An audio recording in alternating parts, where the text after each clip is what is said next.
तो फ्रेंड्स हम बात करते हैं आज से 5000 साल पहले की जो सबसे पुरानी सभ्यता है वो है कौन सी सिंधु हड़प्पा सभ्यता इंडस वैली हड़प्पा सिविलाइजेशन। हम उसकी बात कर रहे हैं। तो देखिए ध्यान से सुनिए। सबसे पुरानी जो सभ्यता थी वो कौन सी थी? सिंधु सभ्यता। हड़प्पा सभ्यता जो है वो सबसे पुरानी सभ्यता है। सिंधु सभ्यता के लोग जो थे वो भारत के मूल निवासी द्रविड़ लोग कहलाते थे। क्या कहलाते थे? भारत के मूल निवासी द्रविड़ लोग कहलाते थे। अब बात आती है कि सिंधु सभ्यता की खोज हुई कैसे, पता कैसे चला इसके बारे में। 1857 में कराची और लाहौर के बीच रेल पटरी बिछाने के दौरान जॉन ब्रंटन और विलियम ब्रंटन को दो प्राचीन नगर हड़प्पा और मोहनजोदड़ो के बारे में पता लगा। और इस सभ्यता का नाम हड़प्पा इसलिए रखा गया क्योंकि जब इन दो नगरों के बारे में पता चला उसके बाद में जो उत्खनन का काम चालू हुआ, खोदने का काम चालू हुआ, पाकिस्तान के पंजाब प्रांत में स्थित हड़प्पा नामक स्थान पर पहली बार उत्खनन का खुदाई का काम चालू हुआ। इस वजह से इस सभ्यता का नाम क्या रख दिया गया? हड़प्पा सभ्यता रख दिया गया। ओके। हड़प्पा जो शहर था वो किस नदी के किनारे स्थित था? रावी नदी के किनारे स्थित था। जबकि मोहनजोदड़ो जो शहर था वो सिंधु नदी के किनारे स्थित था। चलिए दोस्तों आगे अब हम बात करते हैं। उत्खनन के फलस्वरूप बहुत सारी जानकारी प्राप्त हुई जिससे इस सभ्यता के बारे में अनुमान लगाया गया। क्या लगाया गया? देखिए तकरीबन 5000 साल पहले एक उच्च स्तरीय सभ्यता विकसित हुई थी जिसकी नगर नियोजन व्यवस्था उच्च कोटि की थी। लोगों को नालियों तथा सड़कों के महत्व का अनुमान था। सिंधु सभ्यता एक नगरीय सभ्यता थी। क्या थी? एक नगरीय सभ्यता थी। सिंधु सभ्यता के लोग ईंटों का प्रयोग करते थे। गुजरात का शहर लोथल सिंधु सभ्यता का एक प्रमुख बंदरगाह हुआ करता था। मोहनजोदड़ो में सबसे बड़ा भवन जो था वो कौन सा था? धान्यागार था। तो हमको ये नाम याद रखना है।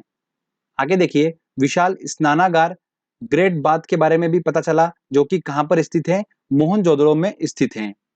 इसके बारे में पता चला। आगे देखिए दोस्तों कांस्य से बनी नर्तकी की मूर्ति भी मोहनजोदड़ो से उत्खनन के फलस्वरूप प्राप्त हुई थी। उत्खनन के फलस्वरूप ये पता लगा कि सिंधु सभ्यता के जो लोग थे उनकी जो अर्थव्यवस्था थी उसकी ताकत क्या थी? कृषि और पशुपालन। हड़प्पा सभ्यता की बात की जाए तो वहां पर सभी धातुओं के अवशेष मिले बट लोहे के अवशेष नहीं मिले। तो इससे प्रूफ होता है कि सिंधु सभ्यता में अभी तक यहाँ पर लोहे की खोज नहीं हुई थी। ओके। वो खेती किया करते थे तो वो खेती के लिए जो हल यूज करते थे वो लकड़ी के हुआ करते थे। सिंधु सभ्यता के लोगों ने सबसे पहले किसका उत्पादन किया? कपास का उत्पादन किया। ओके। देखा जाए कि सिंधु सभ्यता का अंत कैसे हुआ तो एग्जैक्टली में इस बात का अभी तक प्रूफ नहीं हुआ है कि सिंधु सभ्यता का अंत सिंधु नदी में आई बाढ़ की वजह से हुआ है कि वहां पर अकाल पड़ने की वजह से हुआ है। इस बात का अभी तक प्रूफ नहीं मिल पाया है कि सिंधु सभ्यता का अंत कैसे हुआ। तो चलिए हमारी स्टोरी को आगे लेके जाते हैं। ये हमने बात करी आज से 5000 साल पहले की। उसके बाद समय निकलता गया। भारत में सबसे पहले ईरान के देश के लोगों ने प्रवेश करा जो कि क्या कहलाए? आर्यंस कहलाए। इन आर्यंस ने भारत के मूल निवासी द्रविड़ों को युद्ध में पराजित कर दिया और अपना शासन स्थापित कर लिया। ये बात हो रही है दोस्तों आज से 3200 साल पहले की बात हो रही है। ओके। तो इन आर्यंस ने अपना शासन स्थापित कर लिया और इनके द्वारा जो सभ्यता बनी थी वो क्या कहलाई? वैदिक सभ्यता। क्या कहलाई दोस्तों? वैदिक सभ्यता कहलाई। अब वैदिक सभ्यता के बारे में मैं आपको कुछ इंपॉर्टेंट पॉइंट्स बताता हूं, ध्यान से सुनिए। वैदिक जो सभ्यता थी वो कैसी सभ्यता थी? एक ग्रामीण सभ्यता थी। जो वैदिक सभ्यता के लोग थे इनका मुख्य व्यवसाय क्या था? पशुपालन इनका मुख्य व्यवसाय था। लोहे से बने उपकरण वैदिक सभ्यता में प्राप्त हुए। इसका मतलब यहाँ पर लोहे की खोज हो चुकी थी। घोड़ा यहाँ पर एक महत्वपूर्ण पशु था। ये आर्यंस अस्त्र शस्त्र और कवच जैसे उपकरण बनाना जानते थे। तो फ्रेंड्स वैदिक सभ्यता से रिलेटेड आपको चीजें क्लियर हुई। सबसे पहले नगरीय सभ्यता के बारे में हमने पढ़ा, सिंधु सभ्यता जिसका अंत हुआ। उसके बाद में क्या आई? वैदिक सभ्यता आई, मतलब एक ग्रामीण सभ्यता आई। और धीरे धीरे वापस से हम कहां पर शिफ्ट हुए? नगरीय सभ्यता की तरफ शिफ्ट हुए। और भारत को 16 महाजनपदों में बांट दिया गया। अब ये 16 महाजनपद मतलब 16 राज्यों में भारत को बांट दिया गया। कौन कौन से? मगध, अंग, काशी, कौशल, वज्जी, मल्लल, जेदी, वत्स, ये 16 राज्य हैं। इन राज्यों में सबसे शक्तिशाली जो राज्य था वो कौन सा था? मगध राज्य था। ओके। और सबसे बड़े राज्य की बात की जाए तो सबसे बड़ा राज्य कौन सा था? अवंतिका राज्य था, उज्जैनी। एमपीपीएससी में क्वेश्चन बनता है ये वाला, काफी इंपॉर्टेंट है। तो दोस्तों अब बात आती है कि मैं आपको बोल रहा हूं कि मगध जो था वो सबसे शक्तिशाली था। तो ऐसा क्यों? इसका कारण ये था कि मगध जो राज्य था इसके दोनों ओर नदी बहती थी। इस वजह से यहाँ की भूमि जो थी काफी उपजाऊ थी और कृषि योग्य भूमि थी। एग्रीकल्चर यहाँ पर काफी अच्छा होता था। इस वजह से ये राज्य जो था अपने आप में सक्षम राज्य था और काफी मजबूत राज्य था। और दोस्तों विंध्याचल श्रेणी जो है वो देखिए मैप में आपको क्लियर हो रहा होगा, मगध के पास से बिल्कुल होती हुई निकल रही है। देखिए विंध्याचल श्रेणी, श्रेणी का मतलब क्या होता है, देखिए जंगल एरिया होता है पूरा। तो मगध जो ऐसा राज्य था, उनको लकड़ियां जो थी वो अच्छी खासी प्राप्त हो जाती करती थी जंगलों से। और यहाँ के जानवर जो थे जंगल के, उनको वो अपने युद्ध में उपयोग किया करते थे। हाथियों का पहली बार युद्ध में उपयोग किस राज्य ने किया था? मगध राज्य ने ही उपयोग किया था इनका। ठीक है, ये 2015 एसएससी का क्वेश्चन था, काफी इंपॉर्टेंट है, ध्यान रखिएगा।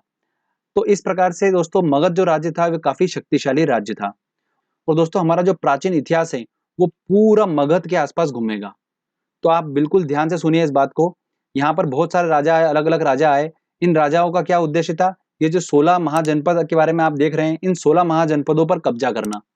और सिर्फ एक ही ऐसा राजा था जिसने 16 महाजनपदों पर कब्जा कर लिया था, वो कौन था? सम्राट अशोक। उसके बारे में हम आगे बात करेंगे।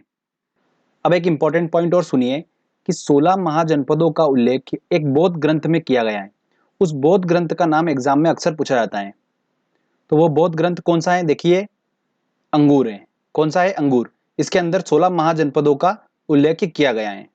अब देखिए दोस्तों ये हमारी ट्रिक थी। जो बौद्ध ग्रंथ था उसका नाम है अंगुत्तर निकाय। क्या है दोस्तों? अंगुत्तर निकाय। आपके दिमाग में सेट हो चुका होगा अंगूर वाली इमेज। अब जब भी एग्जाम में अगर ऐसा आएगा कि 16 महाजनपदों का उल्लेख एक बौद्ध ग्रंथ में किया है, तो वो किसमें किया है? अंगूर में किया है। हमको ऐसे ध्यान रखना है, किसमें किया है? अंगूर में किया है। और अंगूर से हम आसानी से पहुंच जाएंगे अंगुत्तर निकाय तक और हमारा क्वेश्चन बन जाएगा। अब बात करते हैं दोस्तों हम मगध महाजनपद की, कि कौन कौन से राजवंश यहाँ पर आए, किन किन राजाओं ने राज करा, वो सारा हम डिस्कस करेंगे। ठीक है, और कौन कौन से वंश इंपॉर्टेंट है जिनसे क्वेश्चंस बनते हैं वो भी मैं आपको बताऊंगा। तो देखिए मगध महाजनपद की प्रारंभिक जानकारी जो मिलती है वो कहां से मिलती है? महाभारत से मिलती है। और मगध की सबसे पहली प्राचीन राजधानी जो थी वो कौन थी? गिरिब्रज थी, राजगृह थी। क्या थी? गिरिब्रज राजगृह थी मगध की सबसे प्राचीन राजधानी। मगध पर सबसे पहले बिंबसार आए। बिंबसार ने हर्यक वंश की स्थापना करी। किसकी करी? हर्यक वंश की स्थापना करी। उसके बाद में शिशुनाग आया, उसने नाग वंश की स्थापना करी। उसके बाद महापद्मानंद आए, उसने नंद वंश की स्थापना करी। और इसी नंद वंश का अंतिम शासक जो था घनानंद, उसको चंद्रगुप्त मौर्य ने अपने गुरु चाणक्य की सहायता से युद्ध में पराजित कर दिया था और चंद्रगुप्त मौर्य ने मौर्य वंश की स्थापना कर दी थी। तो दोस्तों ये हमारा पहला फेज है। इसके बाद और भी वंश आए हैं, हम उनको थोड़ा बाद में डिस्कस करेंगे। सबसे पहले हम इन चारों को डिस्कस करेंगे। ओके, इन चारों वंश में सबसे इंपॉर्टेंट है मौर्य वंश। मौर्य वंश से काफी ज्यादा क्वेश्चंस बनते हैं, बट हम इन तीन वंशों को भी कवर करेंगे, जिसमें हर्यक वंश और नंद वंश से भी एग्जाम में क्वेश्चंस देखने को मिलते हैं। नाग वंश से आपको बस इतना याद रखना है कि नाग वंश के संस्थापक कौन थे? शिशुनाग थे। क्लियर? चलिए अब मैं आपको हर्यक वंश और नंद वंश के बारे में कुछ इंपॉर्टेंट पॉइंट बता देता हूं। उसके बाद में हम स्टार्ट करेंगे चंद्रगुप्त मौर्य, मतलब मौर्य वंश से स्टार्ट करेंगे। देखिए बिंबसार ने हर्यक वंश की स्थापना करी मगध पर सबसे पहले। तो बिंबसार जो था वो बौद्ध धर्म का अनुयायी था। किसका था? बौद्ध धर्म का अनुयायी था। इसकी मृत्यु उसके पुत्र अजात शत्रु ने कर दी थी।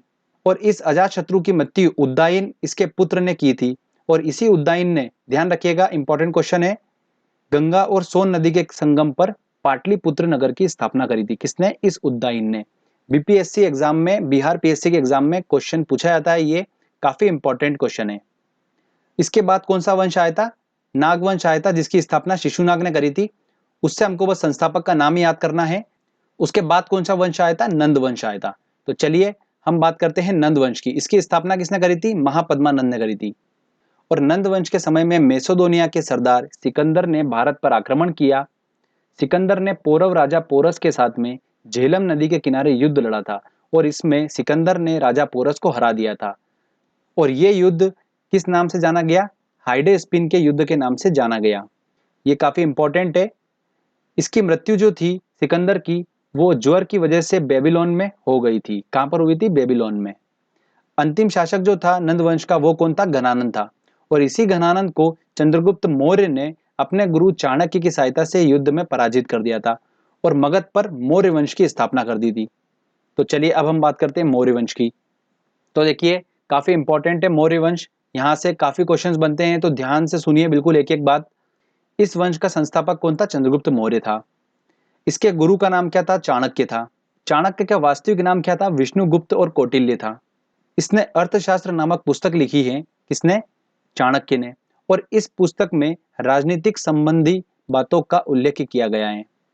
मौर्य वंश की प्रचलित मुद्रा जो रही थी वो क्या रही थी? पण रही थी। चंद्रगुप्त मौर्य के शासनकाल में सिकंदर के सेनापति सेल्यूकस निकेटर ने आक्रमण किया था और इस सेल्यूकस निकेटर के राजपूत का नाम क्या था? मेगस्थनीज था।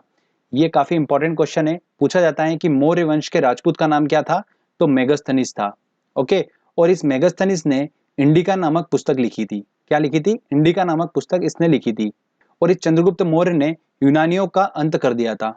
आगे बात करते हैं हम। सेल्यूकस निकेटर की पुत्री कार्नेलिया के साथ में चंद्रगुप्त मौर्य ने विवाह किया था और इसने भारत के 8 महाजनपदों पर कब्जा किया था। किसने? चंद्रगुप्त मौर्य ने।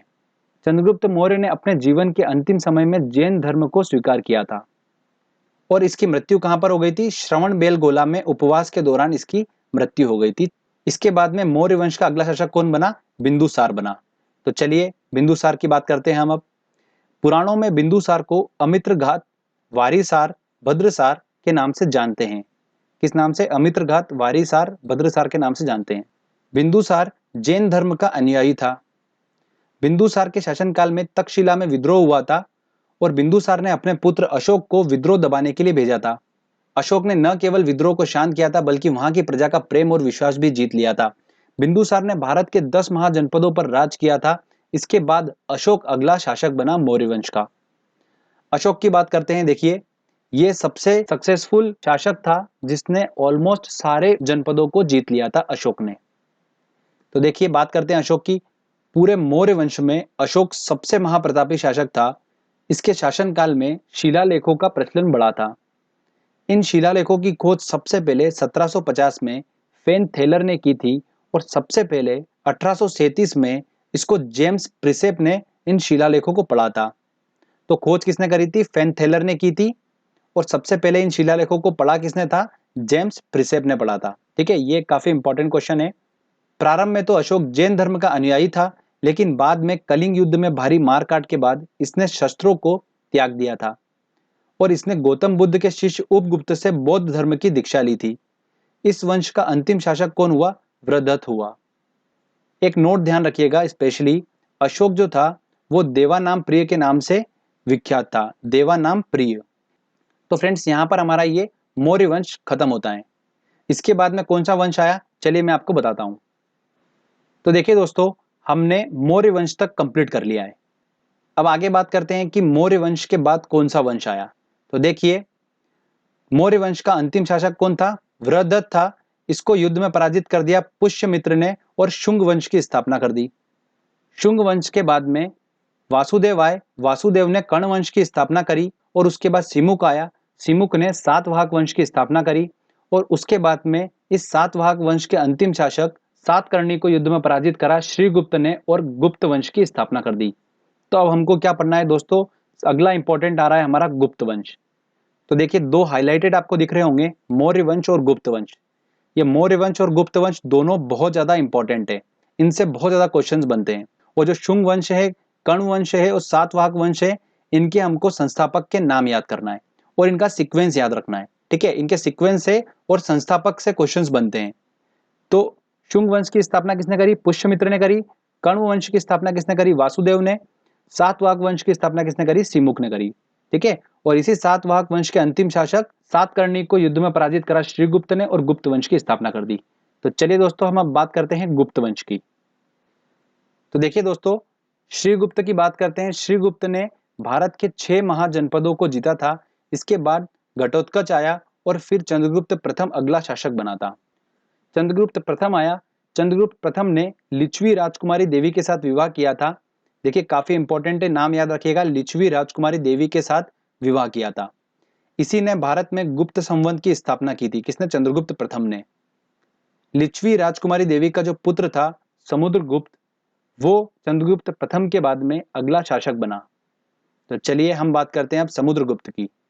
समुद्रगुप्त संगीत प्रेमी था और इसने अपने सिक्कों पर वीणा बजाती हुई देवी की मूर्ति अंकित की थी। महापराक्रमी होने की वजह से इसे भारत देश का नेपोलियन कहा जाता था। किसको? समुद्रगुप्त को।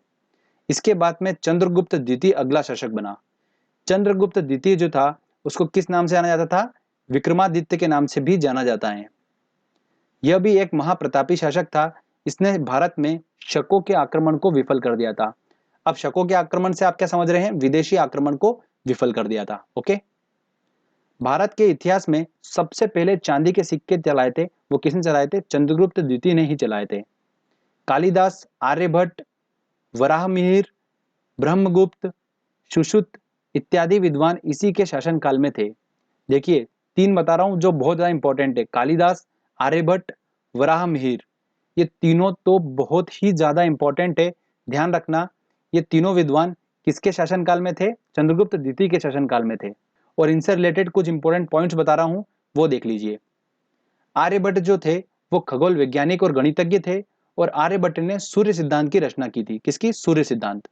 अगला पॉइंट सुनिए, वराहमिहिर जो थे वो एक क्या थे? खगोल शास्त्री थे।